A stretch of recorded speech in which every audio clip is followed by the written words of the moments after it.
ఈ కవలలు ఇద్దరు ఇప్పుడు సీనియర్ ఐపీఎస్ అధికారులు, ఒకరు ఎస్పీ, మరొకరు ఏసీపీ. కవలలు ఇద్దరు సైంటిస్టులు కావడం, ఇద్దరు డాక్టర్లు కావడం లాంటి అద్భుతాలు ఎక్కువగా సినిమాల్లో మాత్రమే చూస్తూ ఉంటాం. కానీ నిజ జీవితంలో కూడా అలాంటి అద్భుతాలు జరుగుతుంటాయి. కవలలు ఇద్దరు ఐపీఎస్ అధికారులు అయిన అద్భుతం ఇది.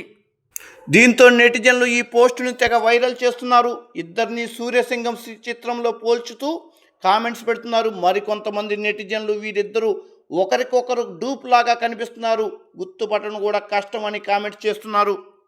అరవింద్ తమిళనాడులో సూపరింటెండెంట్ ఆఫ్ పోలీస్గా విధులు నిర్వహిస్తున్నారు. అరవింద్ తన కార్యాలయంలో ఎస్ఎంఎస్ అలర్ట్ లాంటి సాంకేతిక పరిజ్ఞానాన్ని తన విధుల్లో పరిచయం చేశారు. సైబర్ ఫ్రాడ్లు జరగకుండా అరవింద్ ఎంతో చైతన్యం తీసుకొచ్చారు. ఇక తన సోదరుడు అభినందన్ ఢిల్లీలో ఏసీపీగా విధులు నిర్వహిస్తున్నాడు. ఫైనాన్స్ మినిస్ట్రీ లాంటి శాఖలో అభినందన్ పనిచేశారు. ఎంతో నిజాయితీగా సేవలు అందిస్తున్న ఈ కవల ఐపీఎస్ అధికారులను మనస్ఫూర్తిగా అభినందిద్దాం.